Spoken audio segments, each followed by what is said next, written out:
নির্বাচন প্রতিহতের ঘোষণায় 18 দলের অবরোধ ও হরতাল চলছে। বিক্ষিপ্ত সংঘর্ষ লালমনিরহাটে স্বেচ্ছাসেবক দল নেতা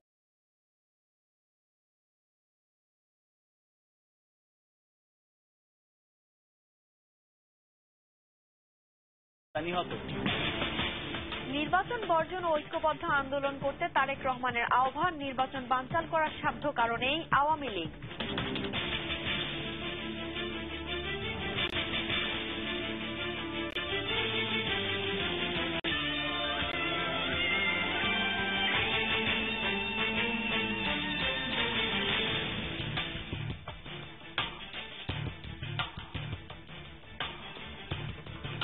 আসসালামু আলাইকুম, আমি জাবের হোসেন এবং আমি রাহনুমা রাহি। আমন্ত্রণ জানাচ্ছি সন্ধ্যা 7টার 21 সংবাদে। শুনছিলেন শিরোনাম, এছাড়া সংবাদে আরো থাকছে: সমঝোতা যত দেরিতে হবে দেশের অর্থনীতি ততই অন্ধকারে তলিয়ে যাবে, অর্থনীতি সমিতির আলোচনায় বক্তাদের শঙ্কা।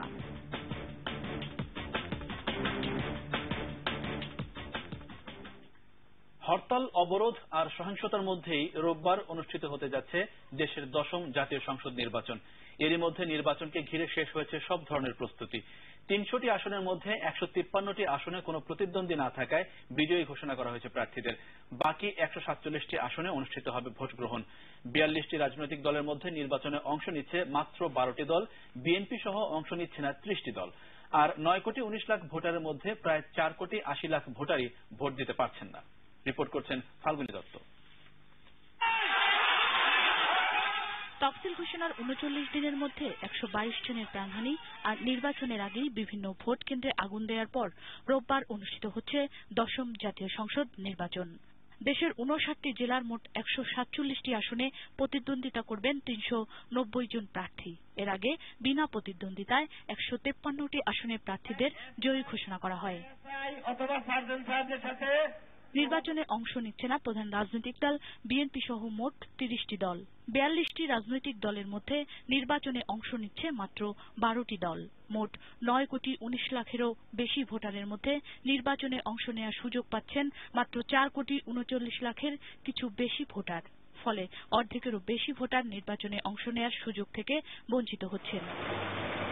18,208টি ভোট কেন্দ্রে নিরাপত্তার দায়িত্বে থাকছে প্রায় 50,000 সেনাবাহিনীর সদস্য সহ বিজিবি, র্যাব, পুলিশ, কোস্টগার্ড ও আনসার ভিডিপির 4.5 লাখ আইন শৃঙ্খলা বাহিনী। এই নির্বাচন থেকে বেশিরভাগ বিদেশি পর্যবেক্ষক সংস্থা মুখ ঘুরিয়ে নিলেও সার্ক দেশভুক্ত ভারত এবং ভুটান থেকে নির্বাচন কমিশন নিজস্ব খরচে পর্যবেক্ষক আনছে।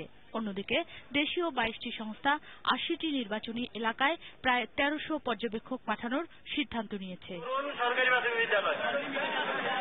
সারা দেশে 18,000-এরও বেশি ভোট কেন্দ্রের মধ্যে 10,000 ভোট কেন্দ্রকে ঝুঁকিপূর্ণ ঘোষণা করা হয়েছে। নির্বাচন পরিচালনায় থাকছেন 2 জন বিভাগীয় কমিশনার সহ 59 জন রিটার্নিং অফিসার। এছাড়াও আছেন প্রিজাইডিং ও পোলিং অফিসাররা। 2008 সালের 9ম জাতীয় সংসদ নির্বাচনে মোট ভোটার ছিল 8,10,87,003 জন, যা 10ম সংসদে প্রায় 1 কোটি বেড়ে দাঁড়িয়েছে 9,65,65,977 জনে। গত সংসদ নির্বাচনে সারা দেশে গড় ভোট পড়েছে 87.13%। আর এবারের নির্বাচনে ভোটারদের ভোট কেন্দ্রে আসা নিয়ে রয়েছে সংশয়। রাজনৈতিক স্থিতিশীলতার সাথে জনগণ ভোট দিয়ে নির্বাচিত করে তাদের জনপ্রতিনিধি, কিন্তু বিরোধী দল বিহীন এবং অধিকাংশ রাজনৈতিক দলের বর্জনের এই 10ম জাতীয় সংসদ নির্বাচন কতটা সে ভূমিকা রাখতে পারবে, এই প্রশ্নই এখন সমগ্র জাতির। ফাল্গুনী দত্ত, 21 টেলিভিশন, ঢাকা। নির্বাচনের মাত্র একদিন আগে দেশের অসংখ্য ভোট কেন্দ্রে আগুন দেওয়া হয়েছে। শুক্রবার গভীর রাত থেকে শনিবার দিনভর বিচ্ছিন্নভাবে অন্তত 54টি ভোট কেন্দ্রে আগুন দেওয়া হয়। এসব কেন্দ্রে বেশিরভাগই শিক্ষা প্রতিষ্ঠান। এই ঘটনায় উদ্বেগ জানিয়ে আইন শৃঙ্খলা পরিস্থিতি উন্নয়নের আহ্বান জানিয়েছেন প্রধান নির্বাচন কমিশনার। আর শিক্ষামন্ত্রী নুরুল ইসলাম নাহিদ একে শিক্ষা এবং সভ্যতার পরিপন্থী উল্লেখ করে জনগণকে ঐক্যবদ্ধ প্রতিরোধের আহ্বান জানান। প্রতিনিধিদের সহায়তায় বাঁধন অধিকারী রিপোর্ট। নির্বাচনকে কেন্দ্র করে জ্বলছে ভোট কেন্দ্র হওয়া এইসব শিক্ষা প্রতিষ্ঠান। পুড়ছে কক্ষ, আসবাবপত্র আর শিক্ষা সামগ্রী। কে বা কারা এই আগুন দিয়েছে সে সম্পর্কে বিস্তারিত কিছু জানা যায়নি। তবে স্থানীয় লোকজনের দাবি পেট্রোল বোমার মাধ্যমেই জ্বালিয়ে দেওয়া হয়েছে ভোট কেন্দ্রগুলো। এখানে অনেক গ্রামের লোকজন আগুন দিকে দৌড়ে এসে 9টা সাড়ে 9টার দিকে এখানে আগুন দেয়। গ্রামবাসী এসে এবং কারা দৌড়াদৌড়ি করে পানি দিয়ে নিবে। আগুন দেয়া হয়েছে ফেনী, রাজশাহী, টাঙ্গাইল, সিরাজগঞ্জ, গাইবান্ধা, সুনামগঞ্জ, রংপুর, মানিকগঞ্জ, লক্ষ্মীপুর, কুষ্টিয়া, পাবনা, পিরোজপুর, বরিশাল, ঝিনাইদহ, ব্রাহ্মণবাড়িয়া, বরগুনা, সাতক্ষীরা, পটুয়াখালী এবং কুমিল্লার বেশ কিছু ভোট কেন্দ্রে। এছাড়া যশোরে 2টি ও কিশোরগঞ্জের করিমগঞ্জে 1টি ভোট কেন্দ্রে আগুন দেওয়ার চেষ্টা চালায় দুর্বৃত্তরা। কারা করছে এটা কই যায় না স্যার। আমি ভোরবেলা যখন আমার একজন আমরা স্কুলটা পুড়িয়ে লিখে আমরা জানে আমি কি করবো দেখেন আইয়া দেখি নির্বাচন উপলক্ষে এটা নাশকতা সৃষ্টি করার জন্য দুর্বৃত্তরা এই ঘটনা ঘটে। নির্বাচনী কেন্দ্রে আগুন দেওয়ার ঘটনায় উদ্বেগ জানিয়েছে নির্বাচন কমিশন। শনিবার কমিশন সচিবালয়ে প্রধান নির্বাচন কমিশনার কাজী রকিবউদ্দিন আহমেদ এই উদ্বেগের কথা জানিয়ে আইন শৃঙ্খলা পরিস্থিতি উন্নয়নের নির্দেশ দেন। আপনাদের মাধ্যমে আমি জানতে পেরেছি বেশ কতগুলি ভোট কেন্দ্র ক্ষতিগ্রস্ত হয়েছে, তবে আমরা খবর নিয়েছি এর মধ্যে বেশ কিছু আংশিক কিংবা অল্প ক্ষতিগ্রস্ত হয়েছে, সেখানে আমাদের সেন্টার চেঞ্জ করা লাগবে না। তবে 2-1টা সেন্টার আমাদেরকে হয়তো চেঞ্জ করতে হবে যেখানে মেজর ড্যামেজ হয়ে গেছে। আর সংবাদ সম্মেলন করে শিক্ষামন্ত্রী নুরুল ইসলাম নাহিদ শিক্ষা প্রতিষ্ঠানে দেয়া আগুনকে সভ্যতার পরিপন্থী উল্লেখ করে জনগণকে এ ধরনের কর্মকাণ্ড প্রতিরোধে একজোট হওয়ার আহ্বান জানান। যে দেশ বিরোধী, গণতন্ত্র বিরোধী, যারা জনগণের স্বার্থ বিরোধী, শিক্ষা বিরোধী, সভ্যতা বিরোধী এই শক্তি সর্বনাশ করে ফেলবে। আমি তাই দেশবাসীর সবার কাছে আবেদন জানাচ্ছি, আমাদের স্কুলগুলো রক্ষা করুন এবং যেখানে যে আছেন আইন শৃঙ্খলা বাহিনী, আমাদের সাধারণ জনগণ, সাধারণ মানুষ, ছাত্রছাত্রী, শিক্ষক সবাই মিলে তার রক্ষা করবার জন্য অতি দ্রুতই যেন সব জায়গায় তারা কার্যক্রম শুরু করেন। Desk report, 21 television. ঢাকায় 9টি আসনে ভোট গ্রহণের জন্য প্রস্তুত হয়েছে 1198টি ভোট কেন্দ্র। প্রয়োজনীয় সব উপকরণ পৌঁছে গেছে কেন্দ্রগুলোতে। বিরোধী দলবিহীন নির্বাচনে সহিংসতার আশঙ্কায় ভোটাররা তাদের ভোট প্রয়োগে এখনো দোটানায়। তবে প্রার্থীরা বলছেন ভোট গ্রহণ উৎসব মুখর পরিবেশেই হবে। রিপোর্ট করছেন মঞ্জুরুল আলম পান্না। ভোট গ্রহণের বাকি আর কয়েক ঘন্টা, চলছে আনুষঙ্গিক সব প্রস্তুতি।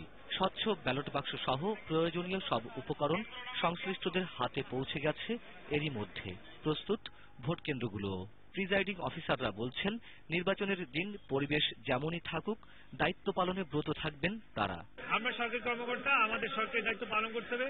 পরিস্থিতি যা হবে সেটা হবে। আশা করছি যে কোনো সন্ত্রাসী কর্মকাণ্ড ঘটবে না। নির্বাচন প্রতিহতে 18 দলীয় জোটের ঘোষণা আর হরতাল নিয়ে প্রার্থীরা চিন্তিত না হলেও অভিযোগ প্রতিদ্বন্দ্বী প্রার্থীদের বিরুদ্ধে।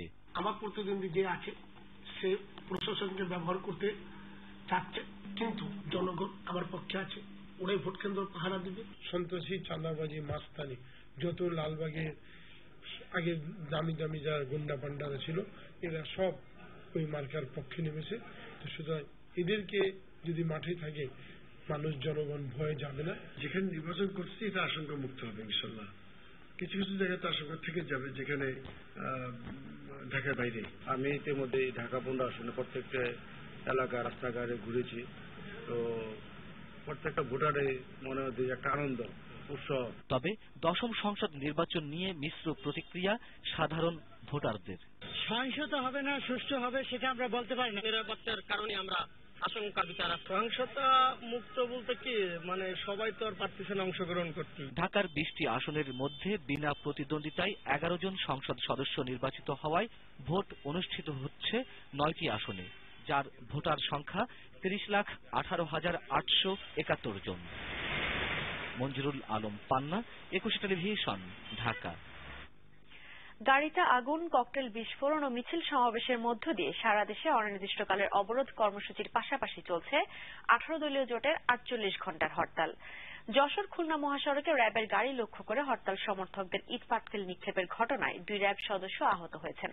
এদিকে লালমনিরহাটে বিএনপি, আওয়ামী লীগ ও পুলিশের ত্রিমুখী সংঘর্ষে মোবারক হোসেন নামে স্বেচ্ছাসেবক দলের এক কর্মী নিহত হয়েছেন। এই ঘটনায় 10 জন আহত হয়। প্রতিনিধিদের সহায়তায় রুবিনা ইয়াসমিনের রিপোর্ট। দুপুরে নাটোর স্টেশন বাজার এলাকায় আওয়ামী লীগ হরতাল বিরোধী মিছিল করলে বিএনপি কর্মীরা ধাওয়া করেন। সে সময় দুপক্ষের মধ্যে ধাওয়া পাল্টা ধাওয়া হয়। পরে পুলিশ টিয়ারশেল ও রাবার বুলেট ছুড়ে পরিস্থিতি নিয়ন্ত্রণে আনে।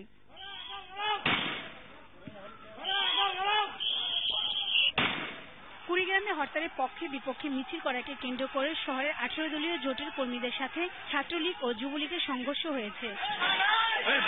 সে সময় উভয় পক্ষের 10 নেতাকর্মী আহত হয়েছে। ঘটনাস্থল থেকে দুজনকে আটক করেছে পুলিশ। দুপুরে ফেনীতে পল্লী বিদ্যুৎ এলাকায় বিদ্যুতের খুঁটি ফেলে ঢাকা চট্টগ্রাম মহাসড়ক অবরোধ করে পিকেটাররা। সে সময় আগুন দেওয়া হয় সিএনজি চালিত একটি অটোরিকশায়। ঘটনায় শাহাবুদ্দিন নামে এক চালক অগ্নিদগ্ধ হয়ে হাসপাতালে ভর্তি আছে। মাগুরা সৈকত হোটেলের সামনে ছাত্রদলের মিছিলের সময় গাড়িতে পেট্রোল বোমা নিক্ষেপ করা হয়, ভাঙচুর করা হয় যানবাহন। জয়পুরহাটে হরতালের সমর্থনে মিছিলের স্লোগান দেয়াকে কেন্দ্র করে ছাত্র শিবির ও ছাত্রদলের মধ্যে সংঘর্ষের ঘটনা ঘটে। সে সময় গুরুতর আহত হন পবন নামে এক ছাত্রদল কর্মী। যশোর খুলনা মহাসড়কে র্যাবের গাড়িকে লক্ষ্য করে হরতালকারীরা ঢিল ছুড়লে 2 র্যাব সদস্য আহত হন। সে সময় র্যাবের সদস্যরা 6 রাউন্ড ফাঁকা গুলি ছোড়ে। পাবনা ঈশ্বরদীতে আওয়ামী লীগ ও বিএনপির মধ্যে সংঘর্ষে আহত হয়েছে কমপক্ষে 25 জন। ভাঙচুর করা হয় ব্যাংক, অফিস সহ কয়েকটি দোকান। ঘটানো হয় ককটেল বিস্ফোরণ। লালমনিরহাটে পাটগ্রাম শফিহাট এলাকায় পুলিশ, আওয়ামী লীগ ও বিএনপি জামাত কর্মীদের সমর্থকদের মধ্যে ত্রিমুখী সংঘর্ষে মোবারক হোসেন নামের এক স্বেচ্ছাসেবক দলের নেতা নিহত হয়েছেন। ঘণ্টাব্যাপী চলা সংঘর্ষে কমপক্ষে 15 জন গুরুতর আহত হয়েছেন। ব্রাহ্মণবাড়িয়া হরতালের সমর্থনে খণ্ড খণ্ড মিছিল করেছে 18 দলের নেতাকর্মীরা। সে সময় কুমিল্লা সিলেট মহাসড়কে পীরবাড়ি এলাকায় কয়েকটি গাড়ি ভাঙচুর করে তারা।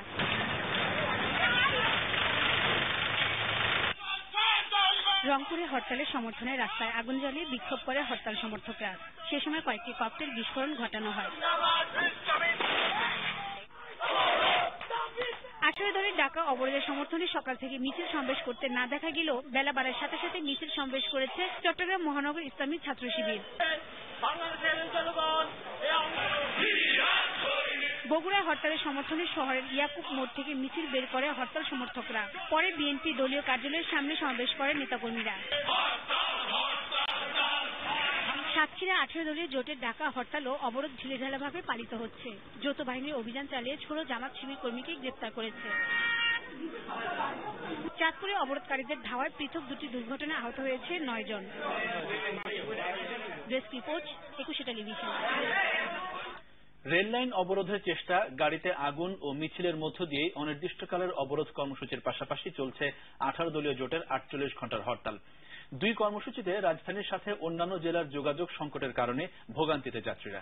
এদিকে বেগম খালেদা জিয়াকে অবরুদ্ধ অবস্থা থেকে মুক্ত এবং 10ম সংসদ নির্বাচন স্থগিত না করলে অনাকাঙ্ক্ষিত পরিস্থিতির দায় সরকারকে নিতে হবে বলে মন্তব্য করেছেন বিএনপি নেতা ড ওসমান ফারুক। সহকর্মীদের সহায়তায় আকবর হোসেন সুমনের রিপোর্ট। সকালে মাতোয়াইল এলাকায় 2টি পণ্যবাহী ভ্যান গাড়িতে পেট্রোল দিয়ে আগুন দেওয়া হয়। এতে ভ্যানে রাখা পণ্য পুড়ে যায়। সে সময় ওই রাস্তায় আতঙ্কিত হয়ে পড়ে অন্যান্য গাড়ির চালক ও যাত্রীরা। হরতালের সমর্থনে রাজধানীর তেজগাঁও এলাকায় মিছিল করে যুবদল। সে সময় রেললাইনে আগুন দিয়ে রেললাইন অবরোধের চেষ্টা করে তারা। ধানমন্ডিতে মিরপুর রোডে হরতালের সমর্থনে একটি মিছিল থেকে কয়েকটি ককটেল বিস্ফোরণ করা হয়। পরে বেশ কয়েকটি গাড়ি ভাঙচুর করে হরতাল সমর্থনকারীরা। রাজধানী ছেড়ে যায়নি দূরপাল্লার বাস। অবরোধের পাশাপাশি হরতালের কারণে যে 2-1টি গাড়ি চলাচল করছে তারাও পাচ্ছে না পর্যাপ্ত যাত্রী। গাড়ি পাওয়া যায় না, ঘন্টার পর ঘন্টা দাঁড়াই থাকা লাগে। গাবতলী এসে বয়ে রয়েছি, গাড়িগুলো পাচ্ছি না। কমলাপুর রেল স্টেশনে চলছে নিয়মিত শিডিউল বিপর্যয়। টিকিট কাটা হয়েছে কিন্তু কখন আসবো সেটা বলতে পারি না। চাকরিতে জয়েন করতে হবে আমাদেরকে, খুব একটা টেনশনের মধ্যে আছি আর কি। সদরঘাট লঞ্চ টার্মিনালেও অনিয়মিত লঞ্চ চলাচলে ভোগান্তিতে যাত্রীরা। লঞ্চ খুঁজতেছি, এখন লঞ্চ মনে হয় আইসা পৌঁছায় না এই জায়গায়, আমি খুঁজতেছি। এই জগতে যে আসা যাওয়ার গাড়িগুলো পাওয়া যেতেছে না, অনেক অশান্তি, তারা অপেক্ষা করতেছে, লঞ্চ পাওয়া যেতেছে না। তবে নির্বাচন কমিশনের নির্দেশনা অনুযায়ী মেট্রোপলিটন এলাকায় সর্বোচ্চ নিরাপত্তা ব্যবস্থা রাখা হয়েছে বলে জানিয়েছে ঢাকা মেট্রোপলিটন পুলিশ। সামগ্রিক পরিস্থিতি বিবেচনা করে এবং সব ধরনের হুমকি যে বিষয়গুলো আছে সেগুলোকে মাথায় রেখেই আমরা আমাদের নিরাপত্তা পরিকল্পনা করেছি। ভোরে হরতালের শুরুতে